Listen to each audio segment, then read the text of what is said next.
우리는 내가 처해 있는 상황과 형편이 곤란할 때가 있습니다. 그 자리를 지키기 어려운 상황, 머물기 어려운 상황 가운데 직면하곤 합니다. 그때 우리는 고민을 합니다. 이 자리를 벗어나야 하는가? 그대로 있어야 하는가? 그때 하나님께서 확실한 뜻을 알려주시고 여러 가지 조건들이 형성되어서 옮길 수 있는 처지면 참 좋겠으나 이게 참 헷갈릴 때가 있거든요. 그런 상황 가운데 우리는 어떻게 선택을 알고 결정을 해야 되는가? 그 상황 가운데 내가 선택하는 이 선택이 나의 인생의 중요한 변곡점이 될 정도로 어떤 중요한 결정의 자리라면 굉장히 그 결정 또한 부담스러울 것입니다. 그 곤란한 상황 가운데 처해 있는 인물, 오늘 본문은 야곱의 상황을 보여주고 있습니다. 야곱은 그 상황이 어떻게 얼마나 곤란했는가? 1절과 2절 말씀을 보시면은 야곱은 무언가를 들었습니다. 무엇을 들었습니까? 자신에 대한 비방을 듣습니다. 야곱이 라반의 아들들이 하는 말을 들은즉 야곱이 우리 아버지의 소유를 다 빼앗고 우리 아버지의 소유로 말미암아 이 모든 재물을 모았다 하는지라. 비방은 굉장히 우리를 곤란하게 만들죠. 마음이 상하게 만듭니다. 그 자리를 당장 벗어나고 싶을 만큼 기분이 확 상하는 그런 것이 바로 비방 아닙니까? 형편이 이 정도로 어려운 상황이었다는 겁니다. 그리고 무언가를 봅니다. 2절 말씀이죠. 야곱이 라반의 안색을 본즉 자기에게 대하여 전과 같지 아니하더라. 외삼촌의 땅 그 라반에게 온 야곱은 이제는 외삼촌이자 장인이 되기까지 하죠. 그런데 그 라반은 계속해서 이전과 다른 표정을 야곱에게 짓는 것입니다. 여기서 안색을 본즉이라고 되어 있는데요.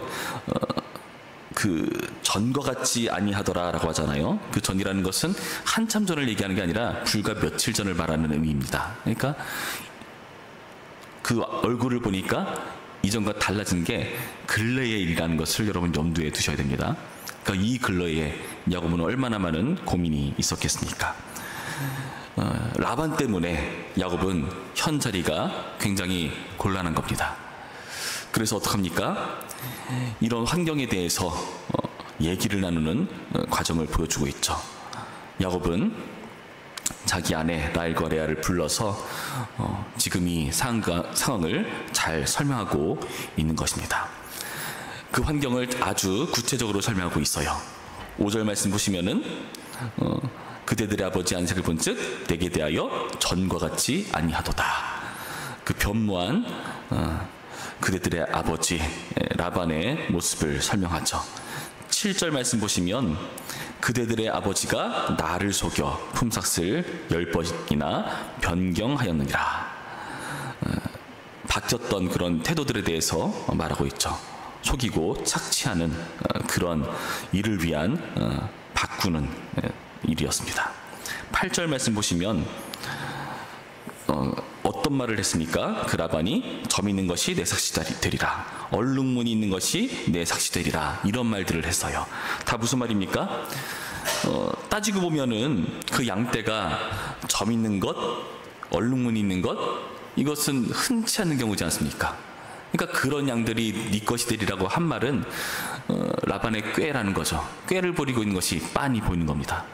여러분 누군가 나에게 꾀를 부릴 때는 빤히 보입니다. 빤히 보여요. 그런 거를 지금 감지하고 있는 상황이라는 거죠. 정리해 볼까요? 야곱에 대한 라반의 만행은 무엇입니까? 얼굴이 변했고 행동도 변했고 그리고 그에 대한 꾀가 술수가 보이고 있는 상황이라는 거죠. 이 말들은 딸들은 뭐라고 답합니까? 15절 말씀 보실까요? 15절 아버지가 우리를 팔고 우리의 돈을 다 먹어버렸으니 아버지가 우리를 외국인처럼 여기는 것이 아닌가. 딸들 또한 아버지의 만행에 대해서 이야기합니다. 자신을 팔았다고 말을 해요. 왜 이런 말을 하는가 하면은 우리의 돈을 다 먹어버렸으니 라고 했잖아요. 그러니까 이 말은 무엇을 우리가 염두에 둘 수 있는가? 실제로 돈에 대한 일일 수도 있지만은 우리가 지금까지 나와 있는 창세기의 맥락들을 살폈을 때 야곱이 이 딸들을 위해서 각각 7년씩 14년을 일했단 말이죠. 그것은 무슨 일이냐? 일종의 신부를 얻기 위한 지참금입니다. 결혼 지참금이에요.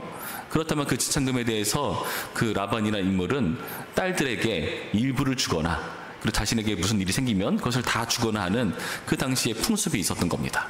그런데 그 모든 것들을 다 입 싹 닫고 모른 척하고 있다는 겁니다.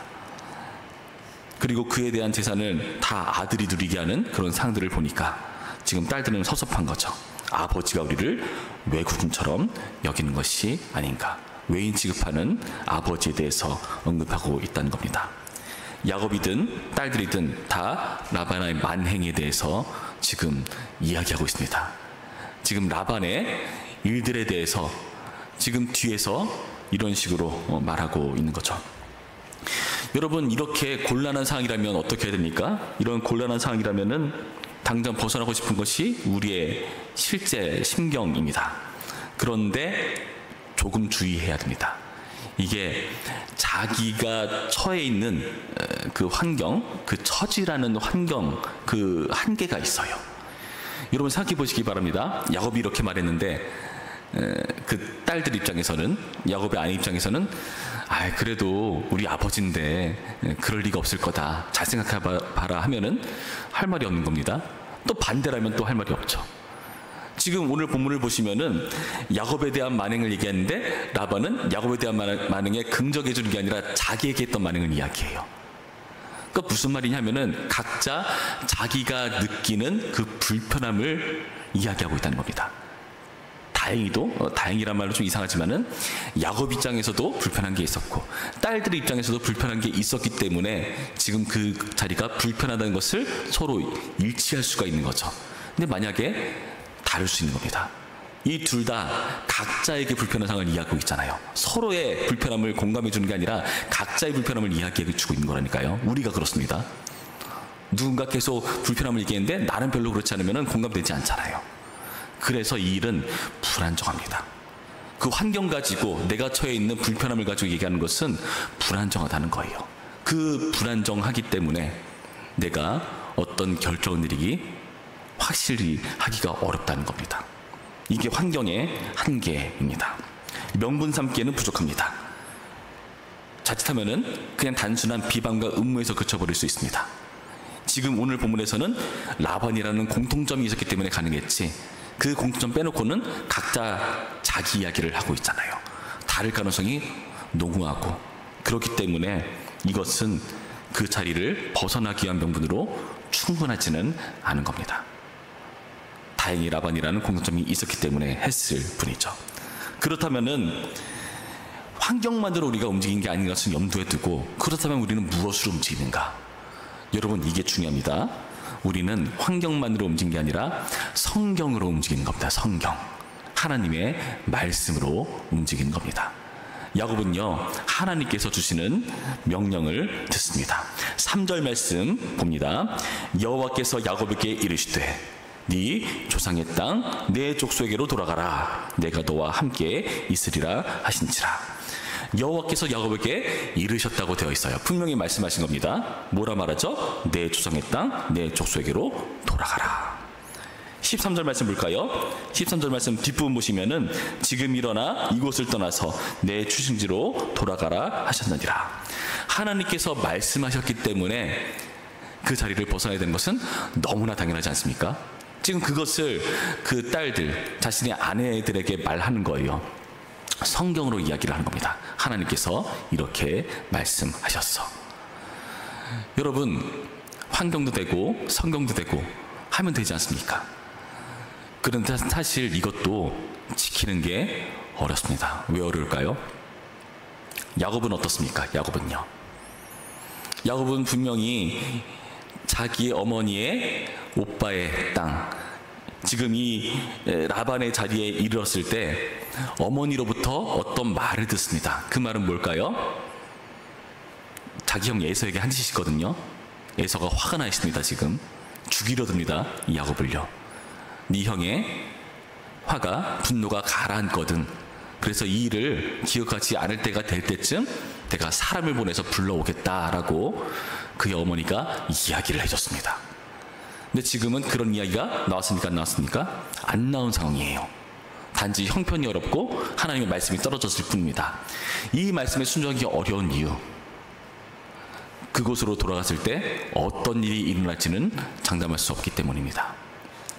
에서의 화가 그치지 않아 보입니다. 불안정하죠. 힘들죠. 어렵죠.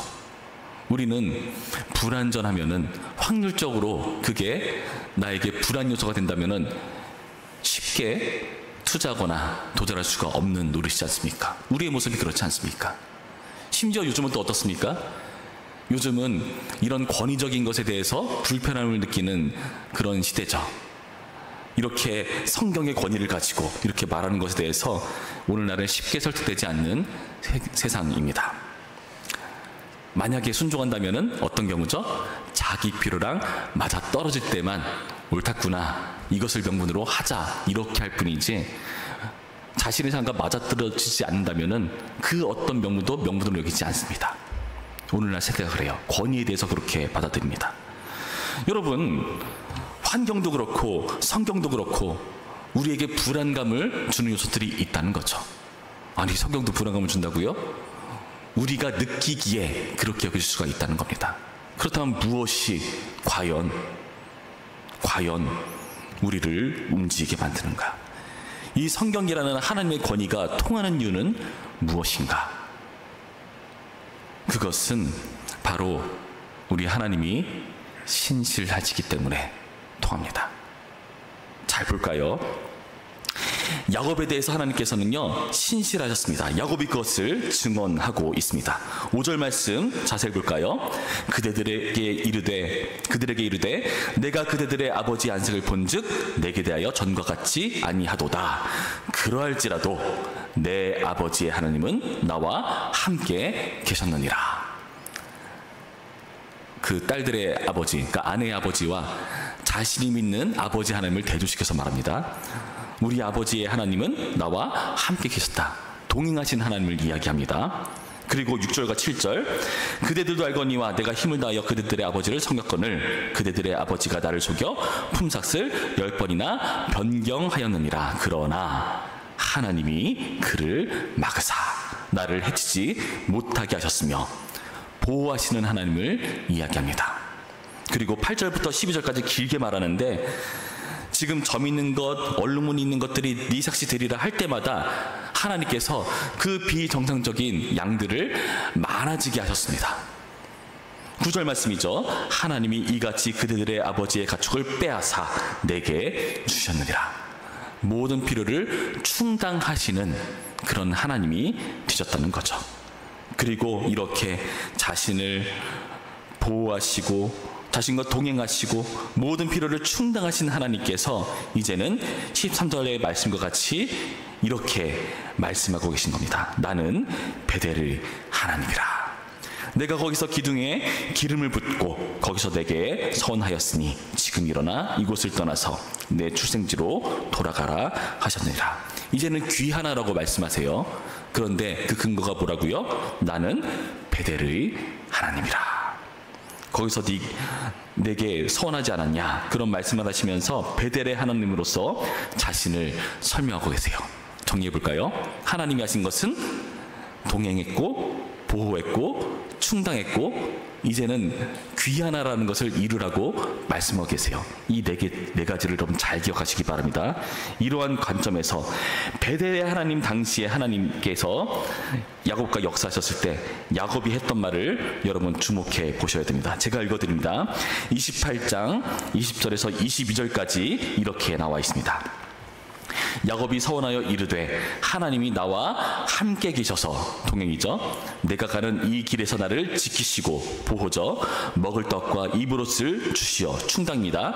나를 평안히 아버지 집으로 돌아가게 하시오면 귀한이죠, 여호와께서 나의 하나님이 되실 것이요, 내가 기둥으로 세운 이 돌이 하나님의 집이 될 것이요, 하나님께서 내게 주신 모든 것에서 10분의 1을 내가 반드시 하나님께 드리겠나이다 하였더라 라는 서원이 있는 겁니다. 여러분, 그 서원의 내용을 하나님은 다 지키셨습니다. 여러분, 이것이 우리가 움직이는 근거입니다. 환경으로도 뭔가 부족할 때, 성경으로도 불안정하다고 내 믿음이 약해질 때 우리가 믿음을 낼 수 있는 근거, 하나님께서 우리 가운데 신실하게 그의 말을 다 지키시는 그 하나님의 신실함 때문에 우리가 믿음을 내는 겁니다. 여러분, 이 원리가 굉장히 중요합니다. 우리가 하나님의 말씀에 순종하는 이유는 이것입니다. 하나님은 나에게 반드시 신실하시다. 베델의 하나님이시다. 그리고 골고다에서 십자가를 지신 하나님이시다. 왜요? 우리를 그냥 내버려 두지 않고 죄 가운데 허덕이는 우리를 구원하셔서 우리를 하나님의 자녀답게, 백성답게 빚어가시겠다고 말씀하신 그 영생과 천국 백성으로서의, 하나님을 아버지로 모시는 자녀로서의 그 권위를 회복시키시는 하나님, 그 정도 가호까지 하신다면, 그 정도까지 우리 가운데 신실하시다면 우리는 그 하나님 믿고 신앙의 모험을 떠날 수가 있는 겁니다. 여러분, 이 원리를 잘 기억하시기 바랍니다. 하나님은 다른 우상과 이방신과 다릅니다. 성육신하셨어요. 우리 가운데 찾아오신 하나님이십니다. 라반은요, 계속해서 믿음직스럽지 못한 모습만을 보여옵니다. 그러나 하나님은 그렇지 않으셨습니다. 우리 가운데 신실하셨습니다. 믿음직스러운 분이십니다. 여러분, 그래서 우리는 이 하나님을 믿고 우리의 인생의 중요한 순간순간마다 이 하나님의 신실성을 믿고 결정을 내리는 겁니다. 여러분, 우리가 믿는 하나님이 이렇게 좋으신 분이십니다. 야곱은 이 하나님을 딸들에게 말했습니다. 딸들 입장에서도, 아내 입장에서도 지금 이 하나님의 역사에 대해서 인정하고 있어요. 16절 말씀이죠. 하나님이 우리 아버지에게서 취하여 가신 재물은 우리와 우리 자식의 것이니 이제 하나님이 당신에게 이르신 일을 다 준행하라. 아내들의 이제 동의가 있습니다. 하나님의 역사 때문에 가능했던 겁니다. 그렇지 않다면은 온전치가 않죠. 여러분, 우리가 믿고 따르는 하나님, 그리고 우리가 다른 사람들에게 전해줘야 되는 하나님이 바로 이 신실하신 하나님이신 줄 믿으시기 바랍니다. 여러분, 오늘 이렇게 비가 오는데 어떻게 이 자리에 나오셨습니까? 지금과도 늦을 것 같은데 싶은데 왜 이렇게 이 자리에 나오셨습니까? 믿음이 있기 때문에 나왔습니다. 그래도 기도하면은 하나님께서 들어주신다는 믿음, 그리고 오늘 나에게 필요한 말씀을 주시겠다는 확신, 그런 믿음으로 나온 겁니다.